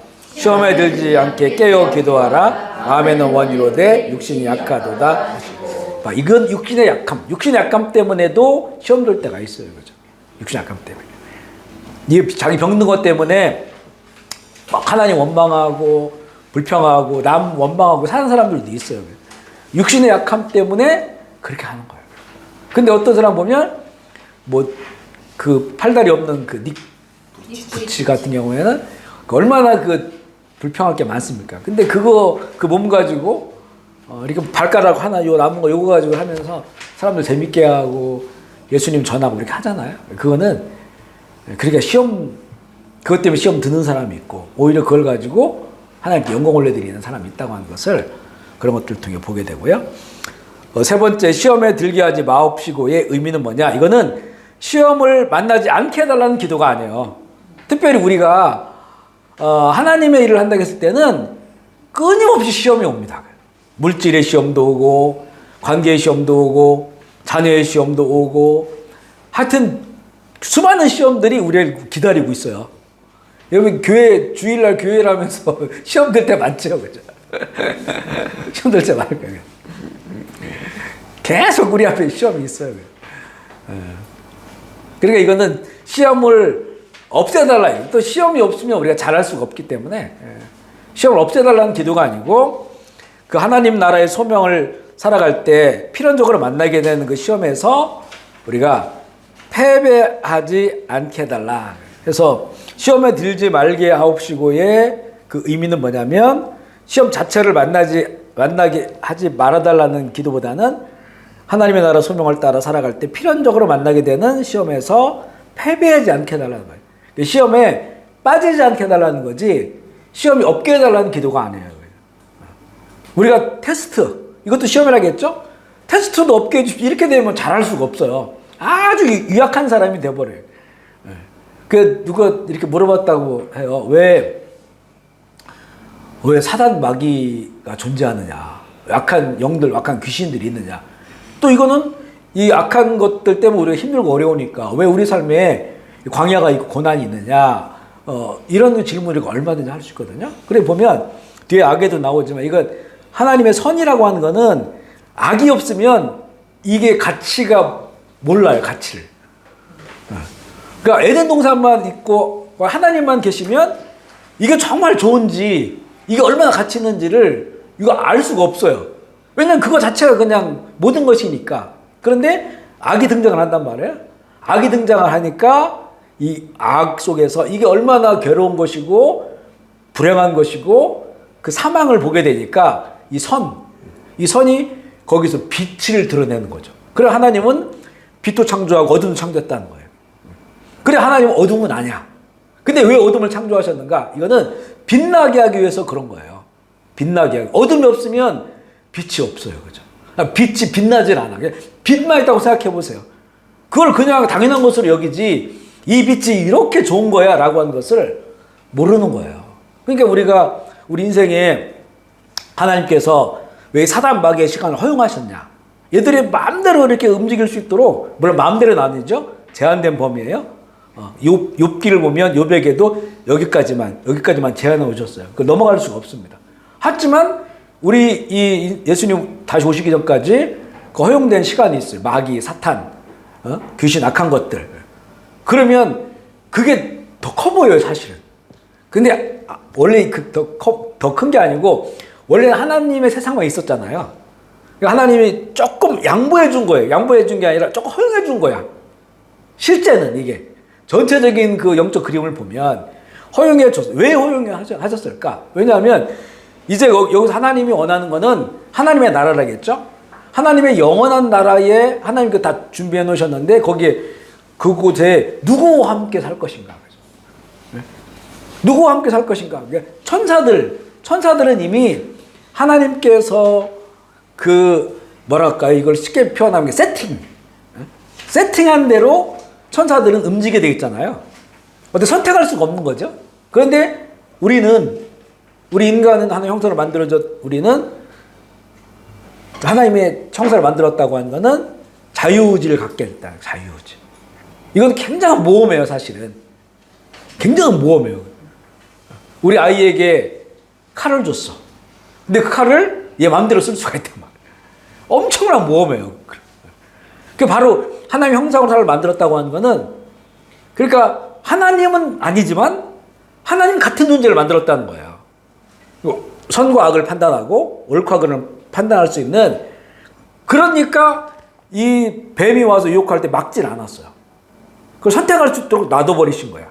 그리고 그렇게 해서 선택해야 진짜가 되는 거예요. 그죠? 세상에는 악도 있는데 악이 더 커 보여요. 그리고 내가 악을 끌어들이면 세상이 훨씬 더 잘 살 수 있어. 다른 사람 거 뺏고, 그리고 자기 자랑하고, 올라온 사람 눌러버리고, 내 권력과 힘을 가지고 얼마든지 더 잘 살 수가 있고, 이렇게 이 방식으로 살면 세상에 훨씬 더 잘 살 수 있는데, 그런데 거기에서 어떤 사람들은 하나님을 선택하는 거예요. 이 하나님 주신 이 성경을 보고 하나님을 선택하고 그 길을 따르는 거야. 그러면 그 마귀가 허용된 그 시간 속에서 이제 하나님의 영원한 나라에 살 시민들이죠. 그 시민들이 그 세상을 통해서, 그 시간을 통해서 연단되고 또 보석처럼 그들이 빛나는 거예요. 그들이 영원한 하나님 나라를 살 수 있는 자격을 갖춘 시민들이 되는 거죠. 아멘이시죠? 그래서 이 악이 존재하고, 그리고 그런 진정한 하나님의 나라의 시민을 얻기 위해서 광야가 있고 삶의 고생이 있고 고난이 있는 거죠. 우리는 지금 그런 시간을 지나가는 겁니다. 그런데 감사한 것은 이것을 다 우리에게 알려주셨어요. 제가 지금 이렇게 말하잖아요. 어떻게 알았겠어요? 제가 뭐 시나리오를 만든 게 아니죠. 성경에 이미 다 구약에서부터 수도 없이 반복해서 그렇게 될 것임에 대해서 안내해 주시고, 또 마지막에 그 시민들은 어떻게 살게 될 것인가에 대해서 다 말씀해 주셨어요. 우리는 이 말씀을 믿고 그것들을 준비하면서 살아가는 거니까. 세상은 악이 엄청나게 커 보이지만, 그러나 이거는 그냥 부분적으로 그 허용된 시간만 존재하는 것이고, 결국에는 영원한 불지옥에 떨어질 것임을 우리가 알게 하시는 거죠. 아멘이시죠? 그래서 이렇게 우리에게 마귀의 시험도 허용하시고, 그리고 우리를 또 테스트도 하시고, 이런 길들을 걷게 하시는 거예요. 마귀의 시험과 신자의 책임, 마귀의 강제력에 의해서가 아니라 신자의 믿음 없음과 온전히 순종하지 않는 의지를 통해서 시험될 수도 있습니다. 그러니까 우리 이렇잖아요. 그 모든 책임이 그럼 마귀에게 있느냐? 그 마귀가 그럴 거예요. 내가 100% 내 책임이 아니야. 이렇게 사단 마귀도 따질 거예요. 왜냐하면 이게 우리에게 말씀을 주셨어요. 살아갈 방식 다 주시고, 살아갈 수 은혜를 주시고, 아까 용서에 대한 것도 있죠. 그런데 우리가 세상 속에 살고, 아직도 우리에게는 세상 가운데 죄악이 있고 또 죄성이 있어요. 죄성. 이 죄성이 우리 안에서 계속 꿈틀거려요. 꿈틀거려요. 그런데 이것이 하나님의 말씀으로 처리하면, 또 우리 용서해 주시는 그 하나님의 은혜와 사랑으로 처리하면, 이건 아무것도 아니에요. 죄성은 충분히 극복하고 이기고 하나님 나라를 이뤄갈 수 있어요. 그런데 그것을 계속 품고 이렇게 사는 것에 대해서 하나님의 말씀을 자기 비춰보지 않으면 당연한 삶으로 여겨요. 이게 뭐냐면, 이게 우리 속에 틈이 벌어지는 거예요. 틈이 벌어질 때 그때 사단 마귀가 거기에 스며들어와요. 결국은 우리 책임 아무것도 없는 것도 아니야. 내가 시험에 넘어진 거에 대해서 마귀 탓만 할 수 있는 게 아니란 말이죠. 왜냐하면 하나님이 우리에게 이미 보호장치 다 주셨고 해결할 수 있는 말씀 다 주셨어요. 그런데 내가 그걸 믿음으로 순종해야 되는데 그렇지 않고 그냥 열어놔버려요. 내 마음 그대로를. 그러니까 거기에 틈이 벌어져가지고 마귀 사단이 들어와서 그걸 증폭시켜버려요. 그러니까 마귀는 우리 안에서 뭘 창조할 수가 없어요. 그러니까 내 안에 없는 거를 막 강제로 막 비집고 들어와서 여기다 쑤셔 넣을 수가 없단 말이에요. 그러나 내한테 벌어진 것 속에서 들어와서 역사하는 거예요. 그러니까 이제 이걸 보시면, 그 뒤에 나와 있는 악을 얘기할 때 나오는데, 먼저 얘기를 하면, 그 가인과 아벨이 같이 하나님께 제사 드리잖아요. 그런데 하나님께서 아벨 것만 받았어요. 왜 아벨 것만 받은 이유가 나오진 않아요. 그런데 그거에 대해서 그러면 하나님께서 선택하신 거는 하나님의 고유의 일이잖아요. 그러니까 하나님께서 이렇게 하셨구나. 그러면 나는 그 다음에 아벨처럼 하나님이 원하신 제사를 드리겠다 이렇게 나와야 되는데, 그때부터 마음에 시기가 들었어. 왜? 자기가 장자잖아요. 동생 아벨 거는 받아주고 내 거는 왜 안 받아주실까? 이게 계속 미움이 생기고 시기가 되고 질투가 되면서 이게 벌어지기 시작하면서 얼굴이 빛이 바뀌었어요. 그러니까 하나님께서 그 속에 있는 역사하는 걸 아니까, 네가 지금 죄가 네 문 앞에 기다리고 있다. 이 문만 확 열어버리면 죄 악이 돼버리니까 네가 그런 상태니까 잘 다스려라 죄를. 그렇게 말씀하셨어요. 그런데 이걸 다스리지 못하고 결국은 아벨을 죽여버리잖아요. 그죠? 그러니까 완전 이 죄가 악으로 된 거예요. 죄 악이 돼버린 거예요. 이게 나타나버리면서. 그러니까 여기까지 올라오는 거는 다 똑같아요. 미움이 올라오고 시기가 올라오고 질투가 올라온 거는 우리가 죄가 있는 거 똑같아요. 거기서 우리가 회개하고 이거를 해결했어야 되는데 이걸 해결할 수 있는 은혜를 주셨으니까, 근데 그걸 놔둬버리니까 더 품어버리니까 이제 사단이 역사에서 증폭시켜버린 거예요. 그게 실행돼 버리니까 살인으로 실행된 거죠. 그러면서 이 가인의 후손 라멕은 어린애를 죽여버려요. 그러니까 가인보다도 7배의 벌을 받게 된다. 이렇게 나온단 말이에요. 이게 가면 갈수록 더 막 극악한 죄로 바뀌어버리는 거예요. 이게 끊어지지 않으니까. 그렇게 이제 돼 버리는 거죠. 그래서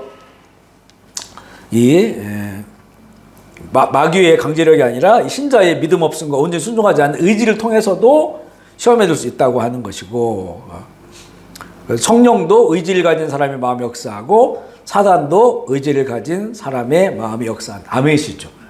우리 성령님께서, 우리 하나님께서 우리의 마음을 마음대로 해치지 않는 것처럼 성령님도 인격적이라는 게 우리가 살아갈 때 되게 인격적인 분이 있잖아요.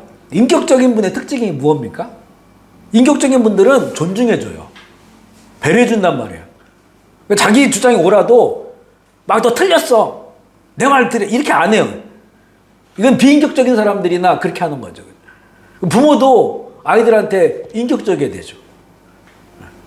그 애들 만약에 어떤 게 있으면 잘 이야기하고 설득하고 그래서 합의를 도출하고 이렇게 나가야 되는데, 그냥 성령님 우리 안에 들어오시면 이분은 성령의 9가지 열매가 굉장히 인격적이잖아요.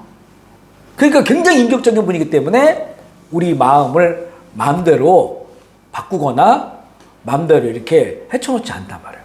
사단도 그렇게 할 수가 없어요. 그러니까 결국에는 신자 스스로가 자기 죄성에 빠져가지고 이 죄의 문제를 해결하지 못하고 틈이 벌어질 때, 그러니까 우리가 그때 하나님의 말씀을 따르고 순종하면 성령님이 더 역사를 하시는 거고, 이 하나님의 뜻에 순종하지 않고 이 세상의 뜻에 따르면 사단이 역사하는 거예요. 그래 그게 증상이 나타나요. 증상이. 뭐 아프고 깨지고 힘들고 이런 것들이 나타나요. 증상이 나타난단 말이죠. 이런 것들을 잘 우리가 분별해 볼 필요가 있고요.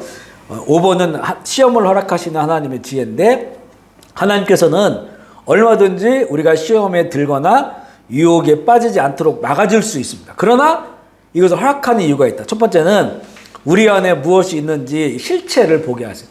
그러니까 내가 그런 시험을 만났을 때 내 실체를 보는 사람은 정말 지혜로운 사람이에요. 아멘이시죠. 그런데 그 시험을 만났는데 이게 다 상대, 남탓이나 다른 걸 보게 되면 나를 못 봐요. 나를 못 보면 이제 그 시험에 넘어가는 거야.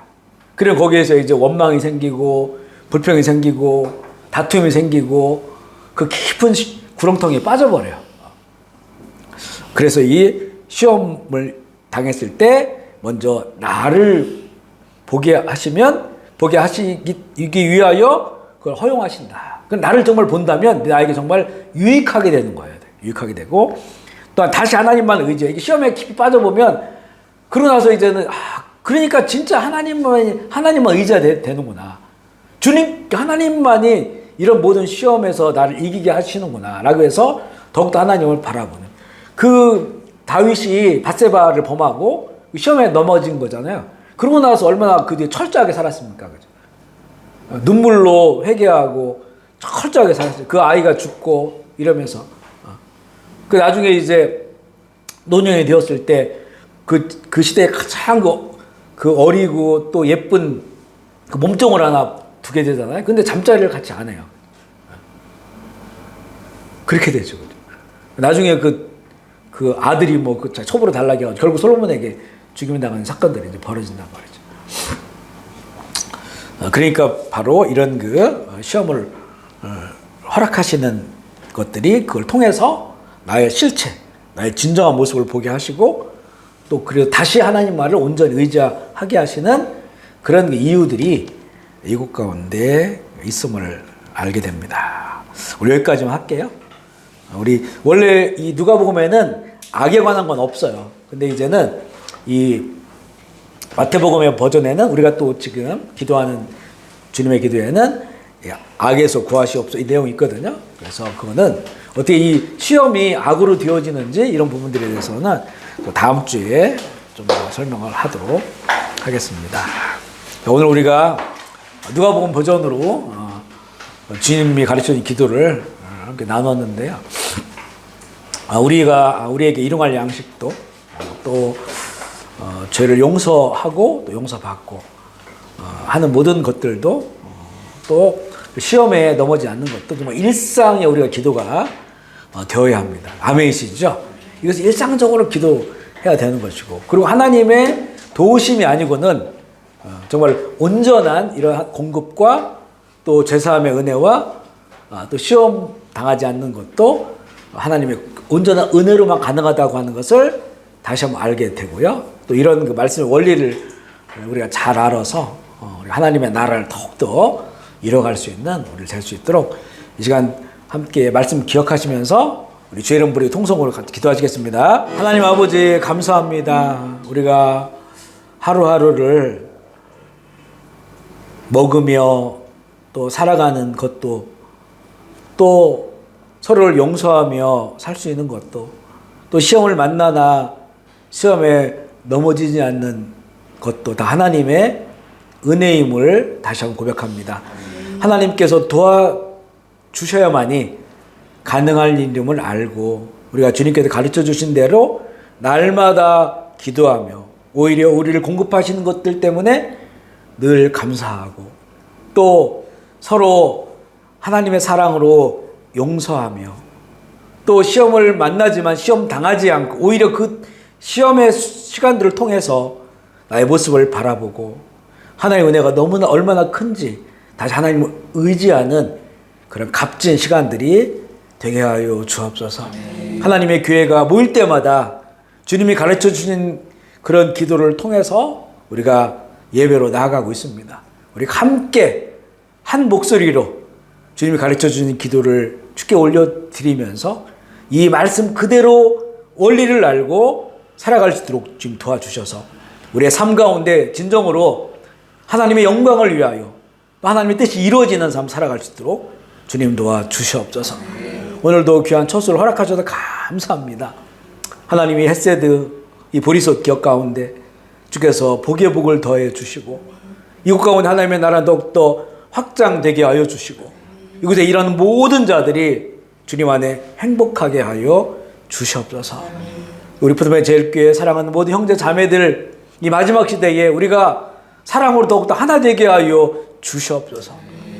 그리고 우리 자녀들을 잘 양육할 수 있도록 또한 지혜를 주시옵소서. 우리가 허락하신 이웃들 잘 섬길 수 있도록 하나님 우리에게 또 공급하여 주시고 우리에게 그런 긍휼히 여기는 마음을 허락하여 주셔서 이 땅 가운데 아버지의 나라를 이루는 하나님의 교회가 되게 하여 주시옵소서. 감사를 드리며 우리 구주 예수 그리스도의 이름으로 기도합니다.